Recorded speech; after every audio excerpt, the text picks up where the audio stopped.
There is a lot of misconception about Ikwerre communities and their names. A lot of people claim that Ikwerre people added arrow to their community names. But that is lie from the pit of hell. Yes, to some extent, you will say that one or two few communities may have done that due to one or two circumstances they faced. But then before that was even done, the names were actually Rumu, because that is Ikwerre dialect. Listen, that is Ikwerre. Rumu is Ikwerre dialect. In Igbo nation, we have names for several things, and every clan and communities have a way they pronounce theirs. And Ikwerre is not an exception to this. Just like we have children in some Igbo nation, Igbo clans, they call it Omo.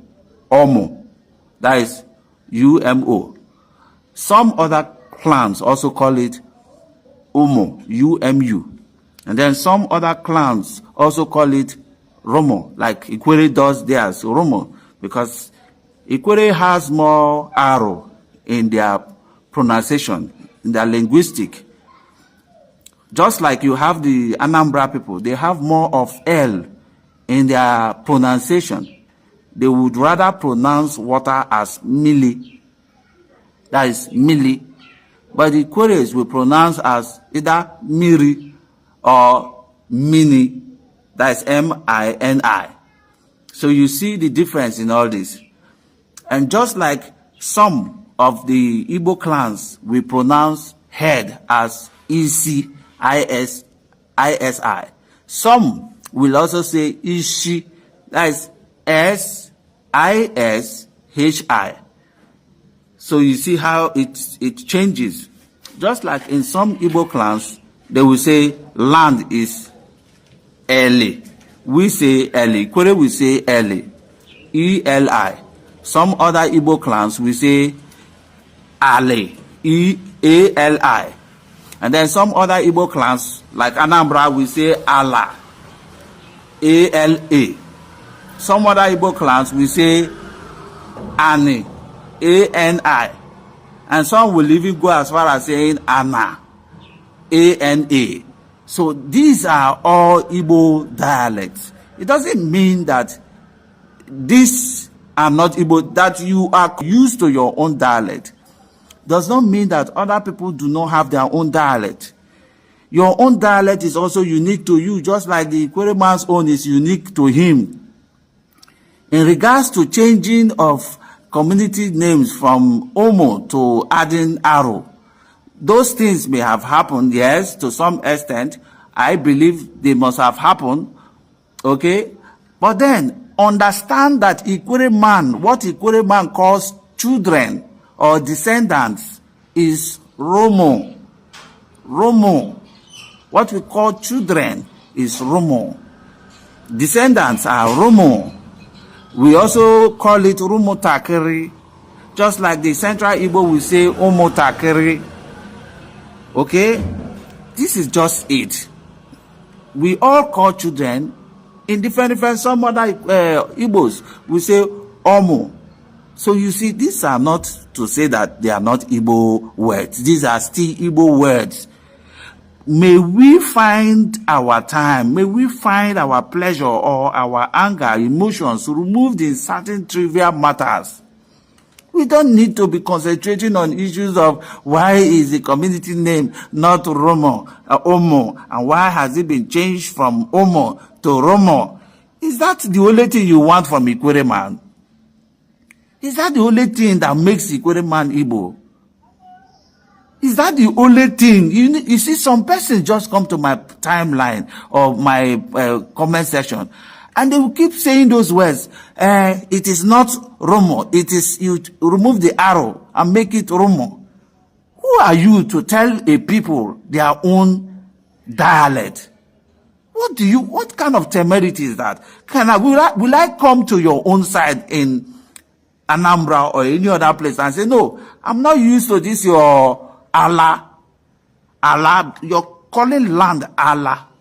Me, I'm calling land Ali. So there are more population of Igbos that call it Ali than Allah.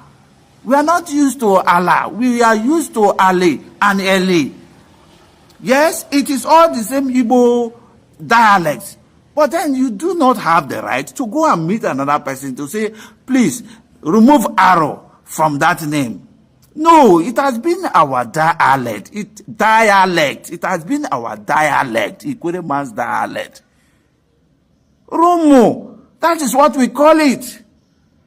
From time immemorial, yes, some Ikwerre communities who previously may have beard Omo may have changes for some reason. Then I want to also refer you to 1934 Union Igbo decision. It was a collective decision by the entire Igbo nation. Now, for some of those names that sound Rumu, those community names that sound Rumu, it should be changed. It should be changed to Omo, at least for uniformity. Let it be changed to Omo. And that was changed during that period. It was a collective decision of our own elders too. But when the Civil War came, they realized that perhaps this could cause them a problem. So they went on to change it to Rumu. But then let me also make it clear here that it is not all Ikwerre communities that change that name. We have communities till today that are still bearing Omo. In Ikwerre, Omo, that arrow is not there. You have Umudoga, Umudoga. I don't know how to pronounce it, but we have several of this Omo. Then we have some Omo. That is UMO. We have several of these. These are all names of children, what they call children. But I want to tell you that in Ikwerre community, till date, we still have Omo. So there is no collective decision that, remove all the names, remove all the Omos and add arrow. There was no such thing. No decision was taken. It was maybe born out of fear. Some communities felt like, okay, let us just make it have a uniformity of Ikwerre Rumu. But even at that, most communities did not change it. They kept their name the way it is. That's why you have Umudoga and the rest of them still maintaining their Omo. So please don't come and generalize. Say Ikwerre people remove arrow. They added arrow to their names, their community name. No, this is some kind of division. You're causing more division. It looks like you want to force the Ikwerre man to change his name. That is what makes them Igbo. So if Ikwerre man changes his name now and removes the arrow, does that make him an Igbo man? Will that now satisfy you that he is now taking after your own dialect, which is Omo? But then you have forgotten that we have several other dialects that we call children in Igbo nation. So please, let us desist from this. It doesn't make sense. It's making us look childish. It's causing trivial matters, now causing more disunity amongst us. And it doesn't make sense. Please, desist from it. We all have dialect. This is the unique, what makes Igbo nation more unique, because we have dialects. So please, I want to admonish us to please desist from it. Thank you very much for this.